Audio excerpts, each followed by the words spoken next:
ডিম দেওয়া খালি। ডিম দেবো ডিমের হালা কত ভাই? 40 টাকা, 25 টাকা, 40 টাকা, যখন যেরকম দাম কমে বাড়ে ওই রকম বেছে। দেও বড় গুলো বাঁচি দেয় না? কে বড় কে? এই 40 টাকা আমার গুলো বাঁচি নিবেন না বড় গুলা। না না, ডিম কিনতে আসলে আমার মেয়ে নাড়া হয়ে যায়। সবাই এসে বলে বড় দাও, বড় দাও, বড় দাও। আমি তো এই ব্যাপার এই ভাষাটাই বুঝি না। এটা তো আর ওজনের জিনিস নয়। তারপরে বড় দমো ওজন কম উঠতে তো নয়, ওজন ওজন। ডিমটা হলো হালি হিসেবে করতে হয় বিক্রি। আর এমন কোনো প্রায় দেখি এই যে কিছুক্ষণ আগে এখন আসি গেলো, আসি একটা মহিলা আসি গেলে ডিম বড় দাও, এই বড় দাও, বড় দাও তোমরা রাগ ওঠে।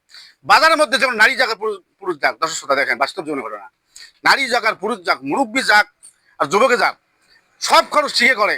ডিম কিনতে গেলে খালি করে বড় দাও, বড় দাও, বড় দাও।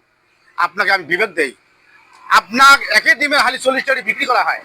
আপনাকে যদি আমি এই বড়টা দেই, তাহলে এই ছোটটা তাহলে তাহলে নেবে কে?